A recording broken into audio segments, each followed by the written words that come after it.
शुभोदय बच्चों, सब कैसे हो? ठीक हो ना? हम बदले अपने सोच पाठ सुन रहे हैं ना। गए सप्ताह में यहाँ तक समाप्त कर लिए हैं। अब देखिए, हाईटेक समाज बना लेने या बैंकों में करोड़ रुपयों जमा करने से हम अपनी धरती नहीं बचा सकते। यह पूरा कौन रखते हैं? युगरत्ना श्रीवास्तव ने सवालों दे रही है। कहाँ पर? संयुक्त राष्ट्र संघ में। इस तरह संयुक्त राष्ट्र संघ में युगरत्ना श्रीवास्तव ने पूछ रही थी।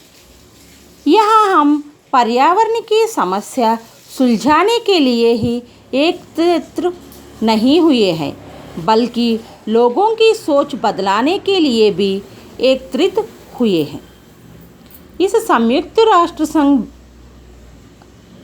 संघ में इस मीटिंग रखने का मेन कारण क्या है? आज पर्यावरण की समस्या सुलझाने। लेकिन युगरत्ना श्रीवास्तव क्या कहती है? खाली इसलिए नहीं, पर्यावरण की समस्या सुलझाना मीन्स हर एक व्यक्ति वह कर्तव्य मानना है, हर व्यक्ति ध्यान से रहना है। ऐसा रहने से ही हम इस पर्यावरण को बचा ले सकते हैं। इसलिए पर्यावरण की समस्या सुलझाना नहीं, हर एक आदमी में सोचने का भी सोच लाना है। इसलिए श्रीवास्तव ने इस तरह कह रही थी। अब हर बालक को पर्यावरण की शिक्षा के प्रति जागरूक करना होगा। यह काम हम कहाँ से करना है? हर एक बालक से, छोटे छोटे बच्चे में भी पर्यावरण के बारे में समझाना है और उनको इस मूल्य का समझाना है। हर कक्षा की किताबों में पर्यावरण के पाठ अवश्य होना चाहिए।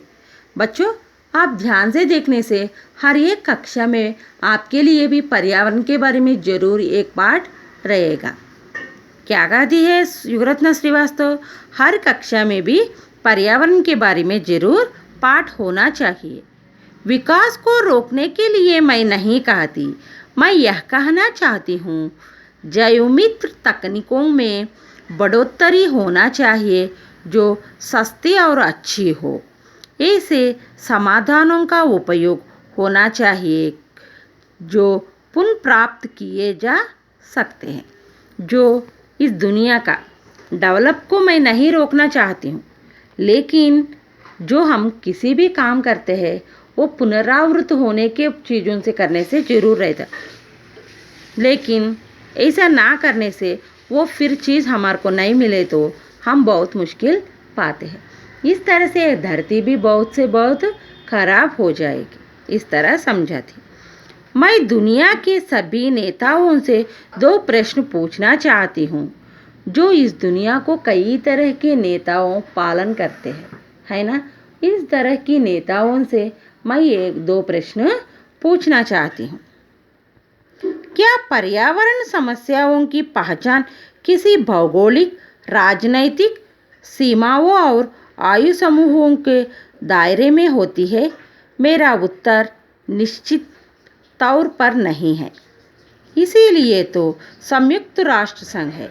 वे ऐसे मुद्दों पर एक दूसरे से बातचीत करवाए। इस बातचीत में बच्चों और युवकों की आवाज़ भी शामिल की जाए। नेताओं को पहली प्रश्न पूछती क्या है? ये पर्यावरण की समस्या आपकी भौगोलिक और राजनीतिक समस्याओं में नहीं है क्या? किस में ले रहे हैं ये समस्या? क्योंकि यहाँ पर भौगोलिक और राजनीतिक समस्याओं के लिए कई के लोगों से मीटिंगें जैसा रखते हैं, इसकी सावधान करते हैं, बहुत सारे पैसे खर्च करते हैं, लेकिन ये सभी भी करने से पहले पर्यावरण की रक्षा भी करना चाहिए ना। जो पर्यावरण की रक्षा ना रहे तो कितने सुविधाएं रहने पर भी हम खुशी से नहीं रह सकते, है ना।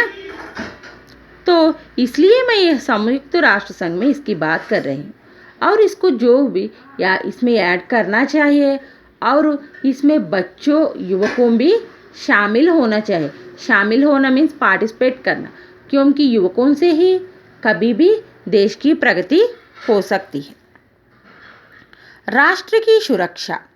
यदि शांति और आर्थिक विकास ही आपके लिए ज़रूरी है तो पर्यावरण बदलाव ज़रूरी मुद्दों क्यों नहीं होना चाहिए।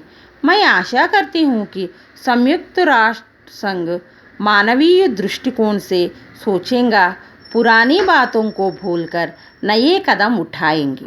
अब हमारे हाथ में केवल वर्तमान और भविष्य है। अब हमें कुछ ऐसा करना होगा जिससे भविष्य का संरक्षण हो।